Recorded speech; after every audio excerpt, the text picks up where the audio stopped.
What I wanted to do is actually take this opportunity to talk through a question that I've written just now for EdExcel GCSE PE. I think it would be really useful for you guys to kind of see the process we go through, what we're thinking about when developing a question, how we actually write it, and just so you get an insight into our process. And also, I think it's really useful for you guys to do for your own professional development. If you ever need to write questions for exams, or provide your own mini tests for your students, etc., etc.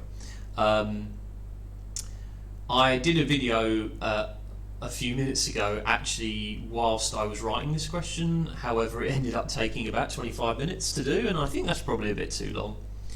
So what I've decided to do is actually do a second video now on the process once I've already done it, so it shouldn't take as long.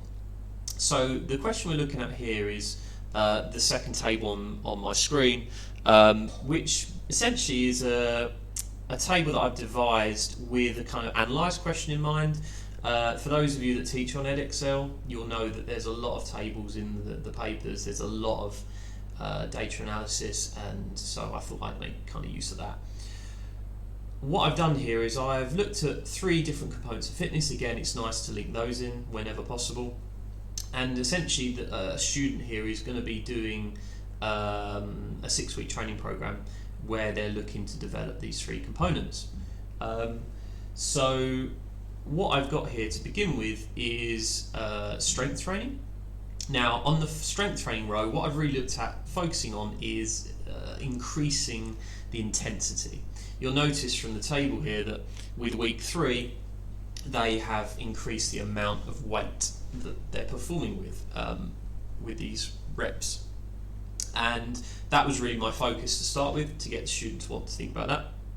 But what I decided for week 6 is to look at the type of training as well.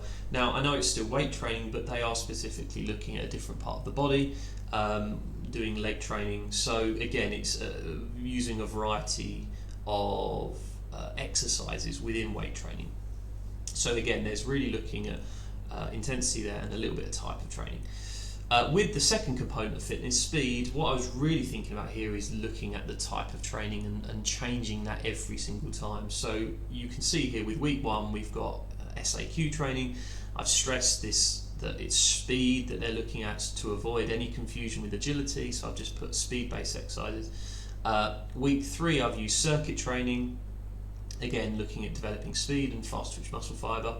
And also then in week 6, I've used just what I've called speed training, basically doing 30-metre sprints, 10 reps with 2 minutes of rest between each one. So again, I want the students there to really analyse the differences in type. Now, with the cardiovascular endurance, what I've not really done yet is I've not talked to you yet about frequency or time. So they were the 2 in mind for this row. As you can see, what I've done here is from week 1 to week 3, I've developed the amount of training in the week, so that would obviously be frequency. So with week 1, they're doing 2 lots of 5-kilometre runs at 60% max heart rate. And then, in fact, I'm actually going to change that while I'm on. I'm going to change that to 70% because I set 60 is probably a little bit low. So 2 lots of 5-kilometre runs at 70% max heart rate, and then week 3 is 3 lots of 5-kilometre runs. Again, it's the frequency that I want them to analyse there. Then I thought I haven't done time yet, so what I've done here is I've actually decided to drop the intensity for week 6. I don't really want them to be focusing on that as much. I really want them to figure out that actually we're looking at time here. Now, obviously, 2 lots of 10-kilometre runs is not as frequent, but it's going to take longer to perform than maybe 3 lots of 5-kilometre runs, for example.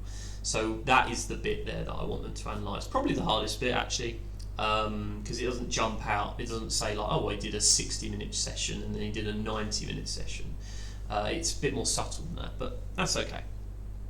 So once I've done that table, I screenshotted it, and I'll need to do another one now because I've just changed it, but that's fine. And then what I did is I went on to my spreadsheet, or our spreadsheet, where we devised the questions. So what we basically do here is create the questions themselves. So the question I've put is, well, it's a 4-marker to start with, it's an analyse question, is I've said the table shows a Year 11 student taking part in a 6-week training programme. Analyse the table making reference to the FIT principle. This is the image that I've created. I need to just change that round. What I've said here is students need to make 4 separate analytical points in order to achieve 4 marks. And what's really important here is that to achieve the marks, students must make reference to FIT at all times. So if they start talking about other things, maybe like specificity or progressive overload, not exactly relevant to the question. So, it's no harm in doing it, but you really want to be focusing them on the question.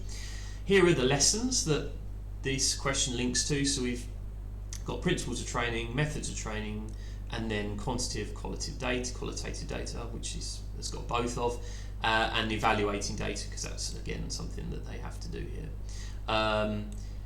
So yeah, that's how it links to the lessons on our platform.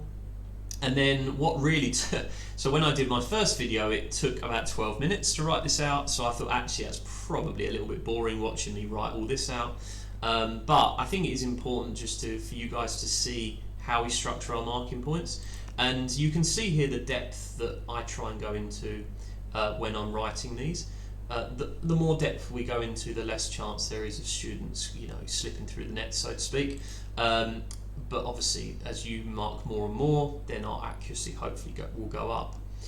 So we've got 6 separate marking points here, so 4 marks to get 6. So there's a little bit of wiggle room there. But I think what's important is I go into the detail needed. So I'm not going to read all of it out, but essentially what we've got here is we've got lots and lots of alternatives of making the same type of point. So things like intensity is increased between week 1 and week 3 of strength training, which is what I mentioned. Then the type of training in week 6 changes. The next marking point was talking about the type of training changing for speed development throughout. And then the next mark is for the frequency element, where we talked about the cardiovascular endurance training going up in the amount of training sessions per week. And then the final element was the time element. So again, I said that in week 6, whilst the intensity may not be as high, they are going to be running for longer. So it's clearly increasing time. Then the final point, final mark, that I think should be credited here is like an overall summary. Because some students may not talk about those all individually. They may say something like that all 4 elements are changed or all 4 elements are increased, so FIT plays a part for all of them. And I think that's important. If a student does that, it's a nice summary and they probably should get a mark for that. So yeah, that is a typical procedure really that I would go through creating a question. It takes time to think these up. And as I said, obviously with EdExcel we're keen to really get that data analysis in whenever we can. And yeah, the more work we put into writing the questions in terms of the marking points, hopefully the less stressful it is for you guys to mark them. So yeah, I thought it'd be useful for you to have an insight into the processes that we go through. Obviously, if you've got any questions or thoughts, feel free to get in contact with us. And yeah, as always, if you want to start writing your own questions as well for your students, then that's always good practice as well. Okay, thanks.